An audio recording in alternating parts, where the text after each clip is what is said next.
Olá pessoal do nono ano, aqui é o professor Maxwell. Nesse vídeo nós vamos conversar sobre a atividade número 4, ok? Que tem sobre o tema o nascimento da República no Brasil, a questão da inserção dos ex-escravizados no período... Inserção aonde? Inserção aonde?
E aí pessoal do nono ano, aqui é o professor Maxwell, sou professor de História, ok?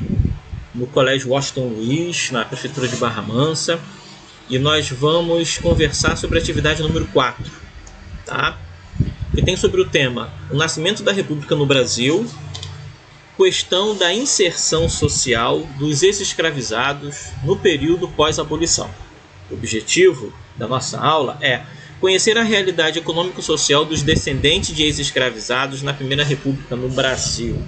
Ou seja, como ficou a situação dos ex-escravizados pós-abolição, especificamente no período da Primeira República no Brasil. Como é que ficou a situação dessa população?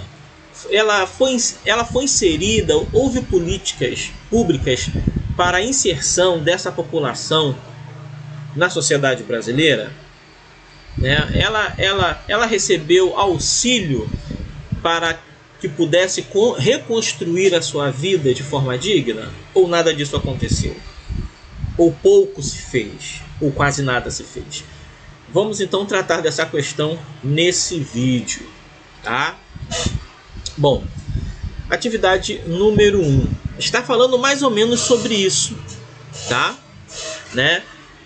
Tá falando, esse pequeno texto fala que o iluminismo ele vai, como o próprio nome propõe, lançar luzes nas relações humanas na sociedade mundial, certo? Valores humanitários, valores humanos irão surgir a partir dos pensadores iluministas, né? E um desses valores seria especificamente a valorização do ser humano, né? A valorização da condição humana, certo? E esses valores eles vão influenciar diretamente, inclusive, a abolição da escravidão no mundo, certo? Como aconteceu no Brasil. O Brasil não foi exclusivamente pelo fato da princesa Isabel ter se comovido e assinado a Lei Áurea. Não, houve muita pressão externa para isso, principalmente da Inglaterra, interna, inclusive, haja visto os abolicionistas, né, os movimentos abolicionistas, os grupos abolicionistas, certo? Então nós estamos vendo essa imagem aí, né, que diz muito sobre a situação dos ex-escravizados após a abolição da escravidão, né? Vivendo precariamente, certo?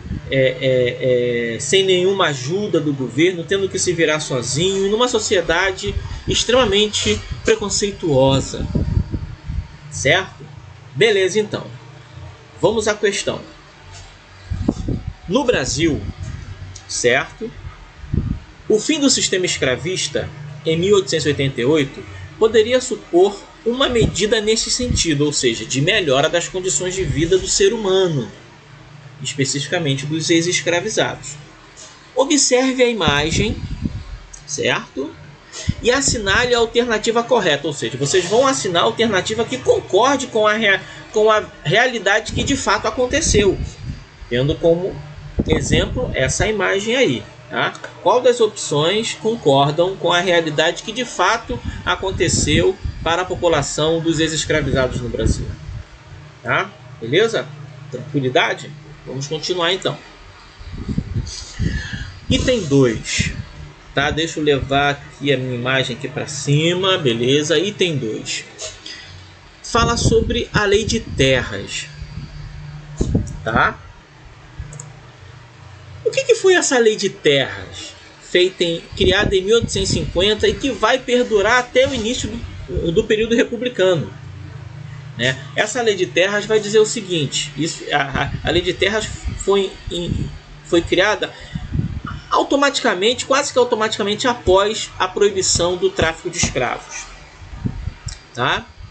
A lei de terras vai ser especificamente o seguinte: nenhuma terra pode ser doada, né, ocupada de nenhuma forma a não ser por meio da compra. Ou seja, quem não tivesse terra e quisesse possuir um pedaço de terra teria que comprar, certo? E isso vai afetar diretamente as pessoas muito pobres e principalmente aos ex-escravizados, né? Nessa época, a Lei Áurea ocorreu em 1888. Nós estamos falando em 1850. E mesmo em 1850, antes das iniciativas de abolição no Brasil,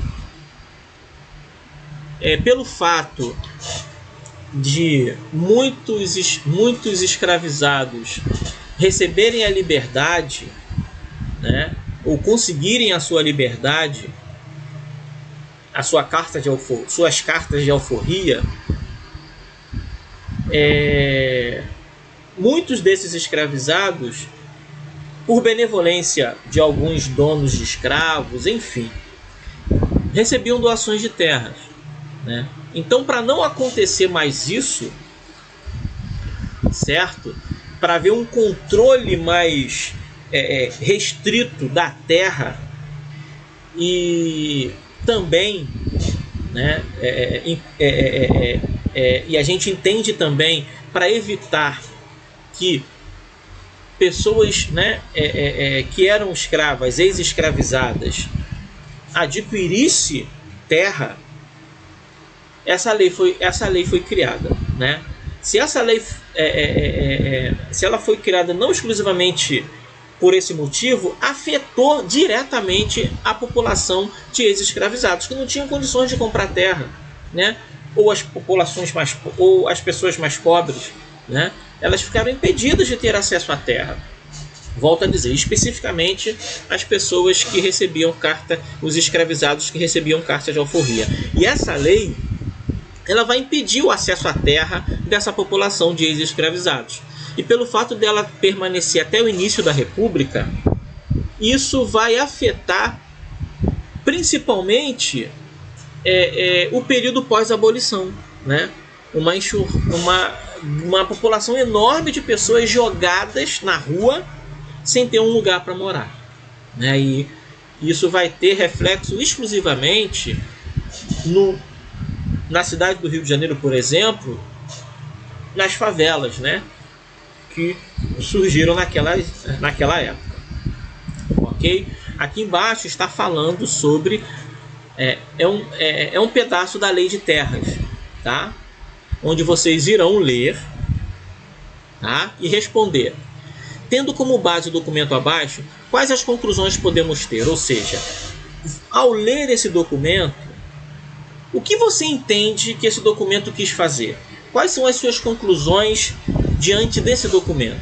Para você, quais eram os objetivos ou qual foi o objetivo desse documento especificamente? Mas tem que ler, tá? Tem que mencionar trechos desse documento e explicar, na sua visão, qual foi o objetivo desse documento, quais eram os objetivos desse documento. Beleza? Tranquilidade? Vamos continuar então. 3. Durante as primeiras décadas da República, a população pobre reagiu de diversas maneiras às dificuldades econômicas e sociais que enfrentava. A Revolta da Chibata, ocorrida em 1910, representa... Bom, Chibata, o que foi a Revolta da Chibata? A Revolta da Chibata foi uma revolta militar dentro da Marinha, promovida pelas baixas patentes, né? As pessoas de baixa patente, de muito baixa patente na verdade, né? Soldado raso, soldado, cabo, né? Especificamente de um grupo de militares.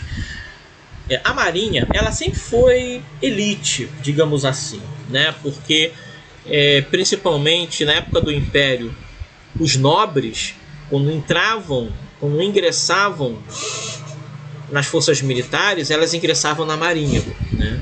A incidência de nobres na Marinha era muito grande. Então, dentre as Forças Armadas, era como se fosse uma elite, certo? E com a proclamação da República, né, e a inserção da população em geral, né, nas Forças Armadas, muitos mestiços, negros, né, eles iam para a Marinha e ocupavam, é óbvio, os cargos mais baixos, certo? E nessa época na Marinha existia punições corporais, certo? Ou seja, se você fizesse alguma coisa de errado, você levava chibatadas dependendo do que você fazia, certo? E em um dos navios, um homem foi pego com garrafa alcoólica, né? Bebida alcoólica dentro do navio, e aconteceu uma confusão, né? Onde um oficial foi morto, tá? E como penalidade dessa situação,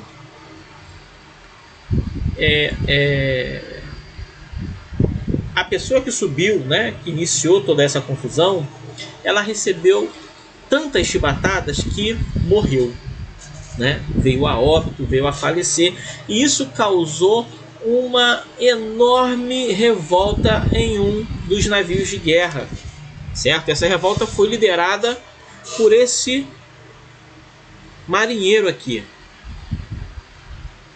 né? Por esse marinheiro aqui. E esse episódio causou muita revolta porque a abolição da escravidão ela já tinha acontecido. E as chibatadas era um resquício desse período. E as pessoas não aceitavam mais isso. Levar chibatadas em plena república, né? Isso causou uma enorme confusão. Certo? Né? E os marinheiros desse navio se revoltaram e fizeram um ultimato: se não abolir os castigos corporais, nós vamos bombardear a capital. E mandaram outros navios atrás desse navio, né, que estava sendo controlado pelos oficiais de baixa patente, e não conseguiram afundar o navio, né? Tão hábil era o comandante do navio rebelde, que era esse marinheiro aqui, que me perdoe, eu esqueci o nome do marinheiro, mas enfim, né? Que era esse aqui, que era o líder da revolta. Ok? Então, beleza. Vamos à pergunta. A revolta da Chibata, ocorrida em 1910, representa... né? O que representou a revolta da Chibata? Você vai marcar a opção correta. Beleza? Vamos continuar então. Bom, a última questão, a questão número 4, fala sobre um grupo, né, ou uma associação que era composta por afrodescendentes, por negros, chamada Frente Negra Brasileira. Essa Frente Negra Brasileira tinha como estratégia fazer manifestações públicas contra a discriminação racial, que era muito forte no período da Primeira República. Se hoje é forte, naquela época era mais ainda. E existia um jornal, né, ou melhor, existiam jornais que eram como instrumentos da Frente Negra Brasileira, onde elas expunham as suas opiniões, os seus protestos contra a discriminação racial, como foi o Clarim da Alvorada e o Quilombo, tá? Beleza. Faça uma pesquisa na internet sobre a Frente Negra Brasileira e responda em seu caderno. A. Quais eram os objetivos da Frente Negra? B. Qual a importância dessa organização? Né? C. De acordo com o que aprendemos em nossa pesquisa, na pesquisa que vocês vão fazer, podemos dizer que os principais objetivos da Frente Negra foram alcançados?